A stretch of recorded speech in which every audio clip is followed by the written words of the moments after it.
right? So now let's talk about some extra terms. Like we have a very popular term, that is generic function. So generic function is nothing. If we talk about call signature, you can see we have call signature, right? So here you can see, yeah, we had this, but we can actually make some modifications. For example, we have a function which takes different kind of parameters. For example, we have a function, I'll just say my func1, and I would just say, suppose if you provide some value to this, and the value can be number, and it would be returning some number, that is the return value of number would be again number. Okay, you can see, yeah, it's returning a number, and the value of my parameter is again a number. So like for a better case, I would just say value into 2, that would be better. So it's again a number, right? So I'm just saying I'm giving a value and I'm returning a value, that means I want a number, but in general case I would just return it like this. Okay, so suppose if I provide value as a string, so what it would return, it would actually return string, right? That's what I mean. So you can see, yeah, that's totally fine, that's totally fine. So what I can say is value can be either number or a string. Okay, that means I can say that if suppose someone provides a number, then that's totally fine, but it must also return a number also. Okay, it can't always return a string. If you provide a number, it must return a number. So again you would say number, and like this, that's totally fine, right? But suppose I would also allow it for boolean. So you can see I have allowed it for boolean also, and here you have to say yes, the result might also be boolean. So you can see that it's going to extend a lot if you have different types, and it's going to extend a lot. So to actually fix this, like if I want to run this, for example, I would just say we have a constant, and I'll just say suppose I would just say data 1, and I would just provide it like this. So that's totally fine, okay, that's how you have set. So this is totally fine, and again I would just say data 2 is totally fine, and again I would just say data 3 is totally fine. Again if I say const data 4, and suppose in this case, suppose I'm trying to provide an array, and you can see you have not allowed an array. Okay, that means you are not allowed, but suppose I am allowing an array, so I would just say number array of numbers, right? And here itself I would just say we have to return an array of number. Okay, so array of number, so you can see this time it's allowed. Okay, so you again have to add again. Okay, so this is a very big problem, it would be extending a lot, and suppose you are going to allow it for every data type, that means some specific set of data type, not every data type, but some specific set of data types, which are a lot of data types.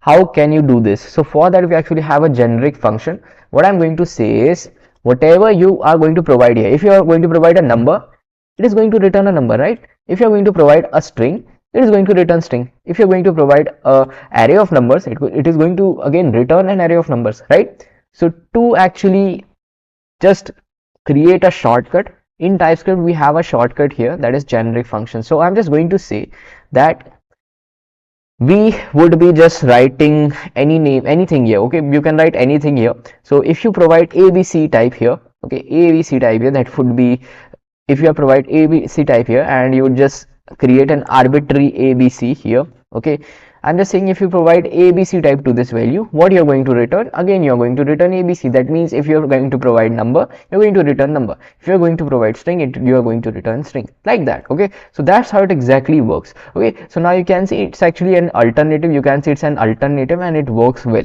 Okay, so it's very beneficial, and in some cases you would be using generic functions a lot, right? So guys, I hope you understood the part of generic function, right? So after this, what else can you do is, actually one more thing here, it's always great to define return type also. Okay, that means I'm just going to say string. Okay, so you can actually see I'm always going to provide the return type, in this case it's actually number, so I'm just going to write number here. Similarly you can do it for string also. It's always great to provide types everywhere, so that error is minimized. Okay, and here also you can see that I must also provide the type of this, that means the return type of this, I would just say what value it might store is the number. You can see, yeah, it's totally fine, right? That's how you can do this for every case also. So it's always great to provide types everywhere, right? So guys, I hope you understood the generic function.